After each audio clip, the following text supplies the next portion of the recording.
Good morning student, welcome to physics class. ये video 12th Hindi medium वाले बच्चों के लिए। जैसा कि आप जानते हैं, हम लोग नाभिकीय भौतिकी वाले चैप्टर का अध्ययन कर रहे थे और उसमें हमने कल आपको बीटा डीके समझाया था। हमने आपको कहा था बीटा पार्टिकल दो तरह के होते हैं, इलेक्ट्रॉन और पॉजिट्रॉन, और उनकी ऊर्जा भी हमने आप लोगों को समझा दी। तो आज इससे आगे चलते हैं। बीटा डीके में हमने आपको ये बताया था बीटा 6 में कि भाई ऐसा है कि बीटा से जो स्पेक्ट्रम आपको प्राप्त होगा वो होगा सतत, है ना। तो अगर हम ग्राफ बनाएं बीटा कणों की ऊर्जा और बीटा कणों की संख्या के बीच में, तो इस तरह का ग्राफ आएगा।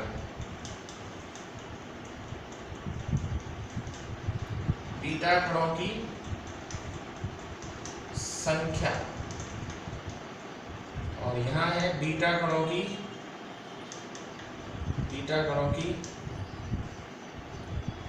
गतिज ऊर्जा। इस तरह का ग्राफ आएगा, ठीक है।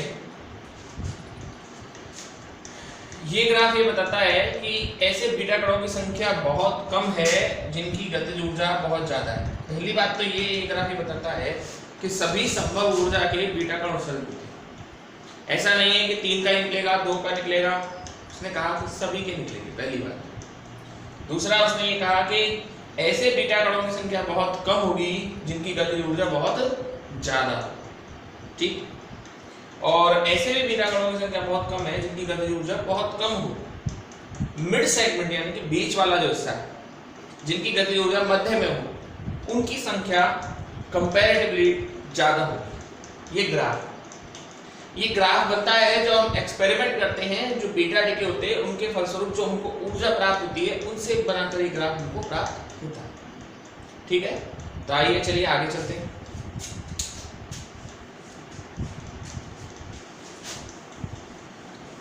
कल मैंने आपको एक बात बताई थी न्यूट्रिनो के बारे में, है ना। न्यूट्रिनो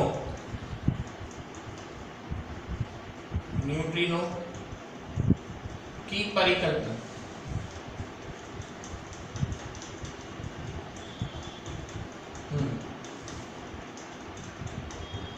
कल मैंने जो है आपको ये बात बता दी थी कि भैया बीटा डीके कभी अकेला नहीं होता, इसके साथ एक अन्य उदासीन कण भी निकलता है जिसका नाम क्या रखा गया था, न्यूट्रिनो।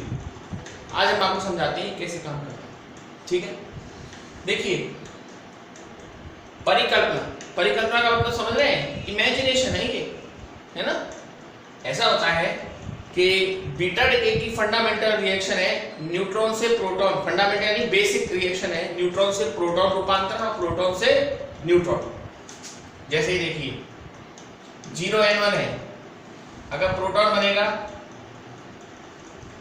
1p1, रिएक्शन बैलेंस है क्या, नहीं है, तो क्या निकलेगा साथ में 1e0, ठीक।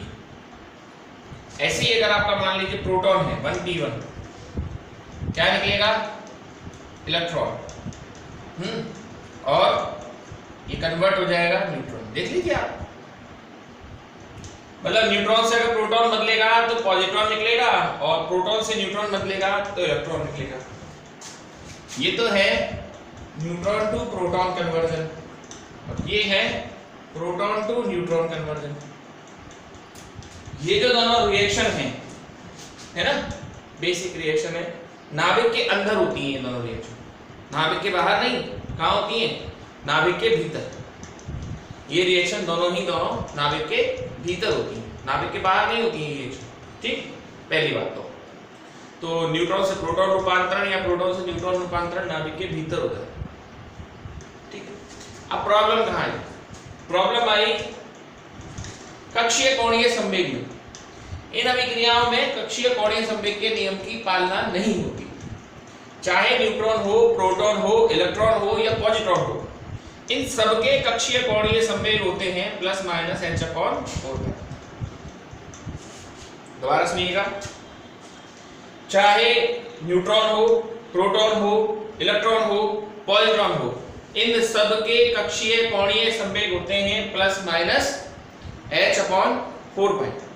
तो अभिक्रिया से पहले प्लस माइनस h/4 पाई और अभिक्रिया के बाद या तो दोनों जुड़ जाएंगे, यानी अभिक्रिया के बाद क्या होगा, प्लस माइनस h/4 पाई फिर प्लस माइनस h/4 पाई, या तो ये दोनों जुड़ जाएंगे, अगर जुड़ जाएंगे तो ये होगा प्लस माइनस h/2 पाई, या घट जाएंगे तो ये क्या हो जाएगा, 0। समझ रहे हैं? मतलब अभिक्रिया से पूर्व तो है प्लस माइनस h/4 पाई और अभिक्रिया के बाद plus minus h/4 pi plus minus h/4 पाई। अगर दोनों जुड़ गए तो प्लस माइनस h/2 पाई और अगर दोनों घट गए तो 0। तो क्या इसमें कक्षीय कोणीय संवेग के नियम की पालना हो रही है? आप बताइए, नहीं हो रही ना। और अगर किसी अभिक्रिया में कक्षीय कोणीय संवेग के नियम की पालना नहीं होती तो वो अभिक्रिया नहीं हो सकती। यानी देखने में तो लग रहा है कि सही होगी रिएक्शन, बट नहीं होगी, क्योंकि इसमें कक्षीय कोणीय संवेग के नियम की पालना नहीं हो रही। दिक्कत आ गई। फिर उस समय एक साइंटिस्ट थे पॉली, उन्होंने कहा कि बीटा डीके कभी अकेला नहीं होता। एक्सपेरिमेंट के आधार पर कहा, उन्होंने कहा बीटा डीके के साथ कुछ उदासीन कण भी उत्सर्जित होता है। यानी अगर बीटा क्षय होगा तो उसके साथ कोई ना कोई उदासीन कण भी निकलेगा। पाउली ने ये बात कही थी कि उदासीन कण भी निकलेगा। अगर इलेक्ट्रॉन निकला, सॉरी पॉजिट्रॉन निकला, उस उदासीन कण का ना तो कोई द्रव्यमान है पहली बात, और ना ही उसका कोई आवेश है। उदासीन कण का ना तो कोई द्रव्यमान होगा और ना ही उसका कोई आवेश होगा। तो फिर समझ जाइए, उसका ना द्रव्यमान है ना कोई आवेश है। तो उस समय ये कहा गया कि साहब ये फिर क्या है, तो उसको ने कहा कि साहब इसको हम बोलेंगे न्यूट्रिनो।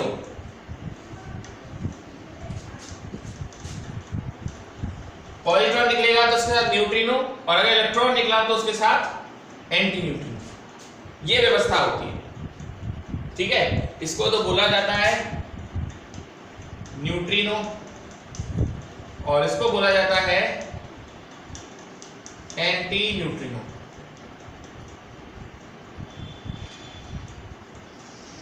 देखो भाई, एक बात मैं आपको बता दूं, ठीक है, वो ये है कि कुछ भी हो जाए, कभी भी बीटा डीके की प्रोसेस पढ़ो तो न्यूट्रिनो और एंटी न्यूट्रिनो का ध्यान रखो, क्योंकि ये तो आपकी रिएक्शन में निकलेंगे ही निकलेंगे।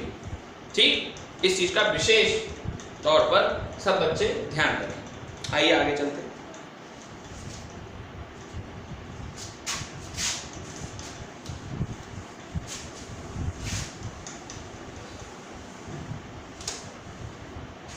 बीटा डीके के ही समान एक और अन्य अभिक्रिया होती है और उसका नाम है electron प्रग्रहण।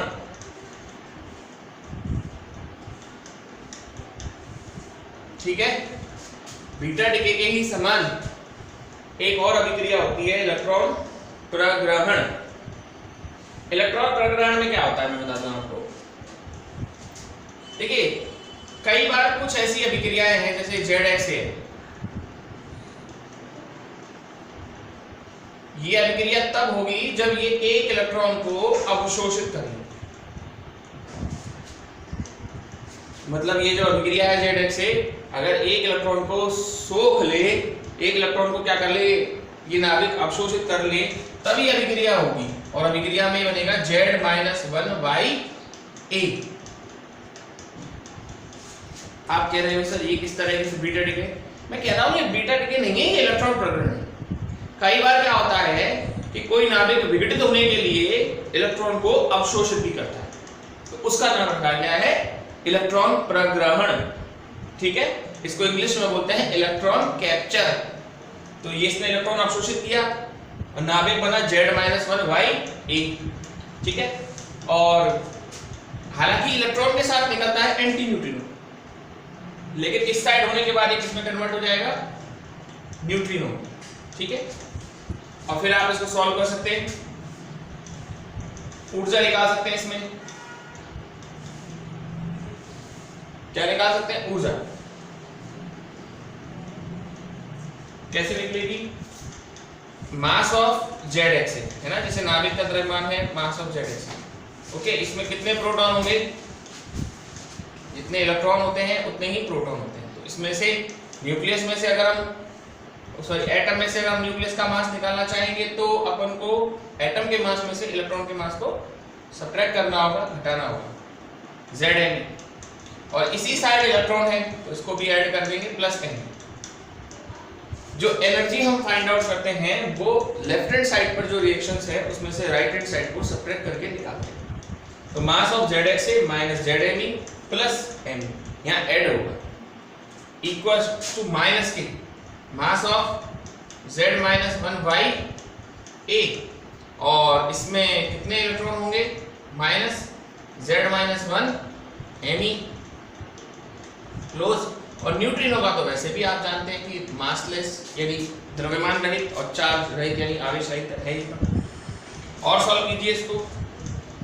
Q equals to mass of ZXA minus ZME plus Me minus के mass of Z minus 1/A और minus minus plus Z minus 1 Me into C square और मल्टीप्लाई कीजिए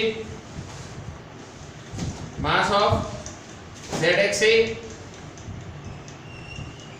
माइनस ZME Me माइनस के mass of Z minus 1/A और ये हो जाएगा आपका प्लस के ZME minus Me into C square.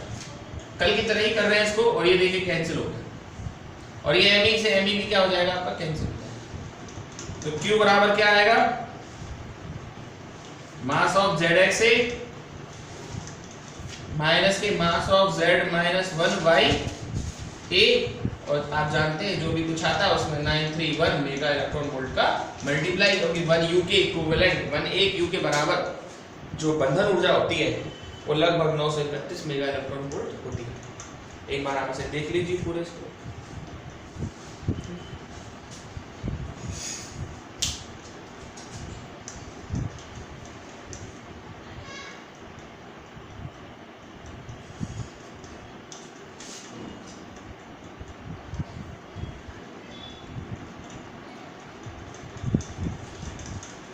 तो इस तरह से आपका बीटा 6 समाप्त हो गया। इसमें कोई प्रॉब्लम नहीं होगी। मैं आपको एक न्यूमेरिकल करा रहा हूँ, हालांकि वो मुझे जब कराना चाहिए जब गामा 6 आप पढ़ ले, लेकिन फिर भी आप उसे पढ़ लीजिए क्योंकि गामा पार्टिकल्स के बारे में, गामा कणों के बारे में हम जानते हैं कि गामा कण जो है वो द्रव्यमान रहित और आवेश रहित है। अगर किसी में से निकलेंगे तो ना तो उसका द्रव्यमान बदलेगा ना ही उसका आवेश बदलेगा। तो आइए उस न्यूमेरिकल को देखते हैं।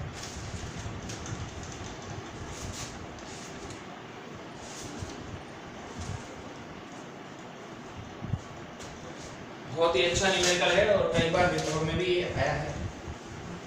मैं लिख रहा हूँ बोर्ड पर ये न्यूमेरिकल। इस तरह का क्वेश्चन पेपर में अक्सर आया है, देख लीजिए इसको। किसी रेडियो एक्टिव अभिक्रिया में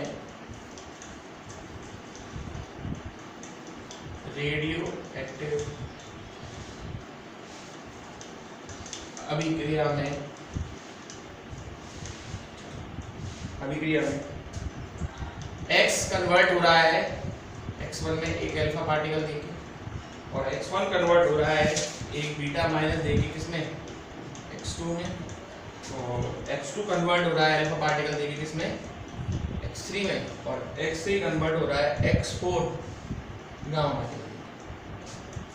और वो ये कह रहा है कि जो X है उसका जो A है वो 180 है और जो Z है वो 72 है। और इस क्वेश्चन में आपसे डिमांड की गई है कि X4 जो है ना, X4 जो परमाणु तत्व बना है उसका Z कितना है, ठीक है, और A कितना है। तो X से X1 में कन्वर्ट हुआ और उसने क्या उत्सर्जित किया, एक अल्फा कण। अल्फा कण देगा, मान लो अगर मैं यहाँ लिखता हूँ ये 72 यानी 72 और ये 180। आप पढ़ चुके हैं अगर किसी भी नाभिक से अल्फा कण निकलेगा तो उसकी प्रोटॉन संख्या में 2 की कमी यानी ये हो जाएगा 70 और द्रव्यमान संख्या में 4 की कमी यानी कि हो जाएगा 176। सही। अब उससे बीटा माइनस निकला, बीटा माइनस यानी कि इलेक्ट्रॉन निकलेगा। अगर किसी से इलेक्ट्रॉन निकलता है तो द्रव्यमान संख्या तो वही की वही रहती है 176, इलेक्ट्रॉन बीटा कण है वो तो वही रहेगी, लेकिन जो प्रोटॉन संख्या है वो एक कम या ज्यादा हो जाती है। अगर पॉजिट्रॉन निकलता है तो एक कम हो जाती है, और अगर इलेक्ट्रॉन निकलता है तो एक बढ़ जाती है। आप भले अपने पीछे जो मैंने कराया अभी डैडी के उसको चेक कर लीजिए, यानी यहाँ पर इलेक्ट्रॉन निकला है, एक बढ़ जाएगी 71। फिर दोबारा एक अल्फा कण निकला, अल्फा कण निकलेगा तो द्रव्यमान संख्या में 4 की कमी और प्रोटॉन संख्या में 2 की कमी हो जाएगी। फिर गामा कण निकलेगा, गामा कण निकलेगा तो आपको पता है कि गामा निकलने से द्रव्यमान संख्या में कोई चेंज नहीं आता और प्रोटॉन संख्या में भी कोई चेंज नहीं आता, यानी हमारा जो आंसर रहेगा Z बराबर रहेगा 172 और A बराबर रहेगा 69। ये वीवीआईपी क्वेश्चन है sir, very very most important है, कई बार एग्जाम्स में इसको पूछा गया है, अच्छा इसका वेटेज है, बढ़िया क्वेश्चनों में इसकी गिनती है। अब रह गया हमारा गामा डी के, उसको हम आपको नेक्स्ट लेक्चर पर डिस्कस करेंगे। Okay, that's all for today.